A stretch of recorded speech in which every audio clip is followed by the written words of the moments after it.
Good morning guys. Kasabong na sa Luis Manila, lalo na sa inyo aking mga followers, aking mga viewers, aking subscribers dito sa aking channel YouTube Kalingap Kasabong TV. Sa umaga na ito ngayon, magbigay naman ko kunting tips sa inyong mga baguhan pa lang dahil malapit na ang Pasko, ilang tulog na lang at saka New Year. Sa New Year talaga yan ang pinaka-importante na ating paghandaan ng ating mga alagang manok na ililigpit natin parang hindi ma-stress kasi sobrang ingay talaga yan sa pagsalubong ng bagong taon. Laging ginagawa yan taon-taon karamihan sa ating mga kapwa Pilipino.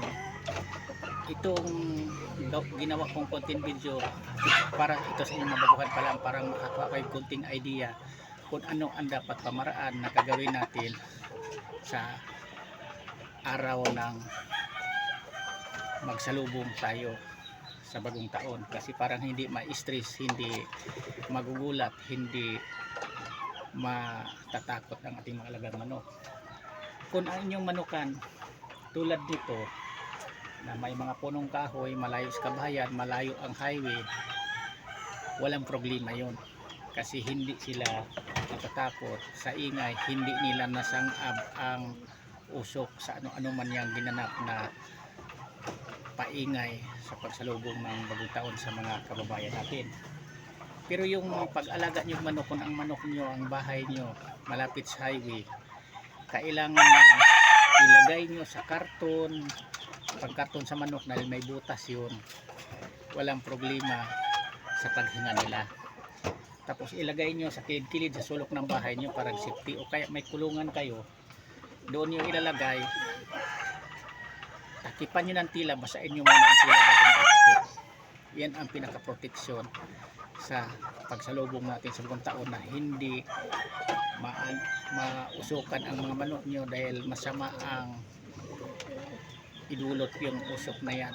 Nagagaling yan sa mga ginagamit na paingay sa labas pagsalubong ng bagong taon. At saka ang manok talaga, kung na-stress kasi, kung hindi mo yan ililigpit, di mo yan ilagay sa isang parte na paglagyan mo nga hindi siya nagugulat, wala siya nakita natatakutan, lalo na sobrang ingay, ma-stress yan. At saka yan pang dahilan kung minsan sa sobrang ka-stressan niya na magpaayaw-ayaw yan. Yan ang dahilan, isa rin yan sa dahilan. Kundi man yan nangangayaw-ngayaw, pero ano talaga yan, may stress ay sa kamanok, lalong lalo na kung nakikita niya nagugulat. Kailangan ilayo natin siya sa may maingay nga lugar sa pagsalubong ng bagong taon. Ito ang ginagawa kong content video para ang mga manok nyo, habang medyo may panahon pa, malayo-layo pag kunti ang pagsalubong ng bagong taon, magawa nyo nagpamaraan, makapaghanda na kayo, makabili na kayo ng karton, o kaya makagawa kayo ng paglagyan na kulungan. Ulitin ko sa inyo, takpan lang yan na basa na tila. Yan ang pinaka-proteksyon. Pero kung ang manukan nyo tulad lang dito sa akin, medyo malayo lang sa kabahayan, malayo ang highway, walang problema ito kasi wala silang matatakutan, hindi masyadong marinig nila ang sobrang ingay, kasi hindi talaga natin maiwasan yan. Tayo na lang ang mag-adjust na nag-alagag manok, kasi hindi natin pwede na pigilan ang kaugalian sa ating mga kapitbahay, sa ating kapwa na nasanay na yan ang lagi nilang ginagawa tuwing bagong taon ang pagsalubong nila. Gumagawa sila ng mga pamaraan kung ano ang pwede nilang gawin na sobrang ingay. Ano to?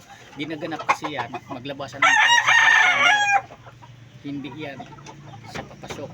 Pero kung ang manukan nyo nasa papasok, walang problema yun, kasi doon naman nila ganapin yan ang mga ingay, doon nagsisindi yan sa labas sa kalsada, nasiglabasan ng mga tao pagsalubong ng bagong taon. Yan ang karamihang ginagawa sa ating kapwa Pilipino. Kaya tayo na lang ang ma-adjust. Kung ating mga alaga, asong pusa man yan, isipti natin, kasi pati pusa o aso natatakot yan sa sobrang ingay, nagugulat yan sila, na stress. Yan ang tanging pamaraan na naibigay kong tips sa umaga sa inyo ngayon, para nga ang inyong mga alaga pagsalubong natin ng bagong taon, hindi na stress, hindi kayo mamroblema na inyong manok bakit nanibago, mahinang kumain, pumayat, o kaya naging duwagin, ayaw nang maglaban dahil sa sobrang stress yan at saka sobrang ingay talaga, lalong lalo na pagsapit ng gabi na alas 12 ng gabi, sobrang ingay na talaga yan. Yan ang totoo, sobrang usok sa karsada. Kaya ang mga manok natin, iiwas natin.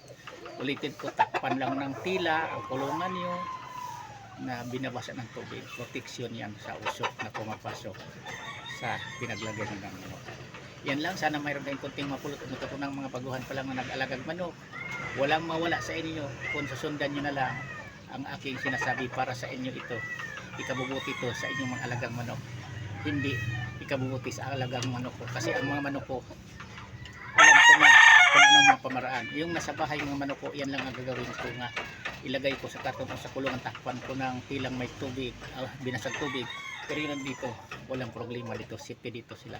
Yan lang, tigil isa pagpanood. Bukas ulit ibang topic, ipapaliwanag ko sa inyong aking pag-survive sa aking channel, YouTube Kalyaw Kasabog TV. Thank you, bye bye.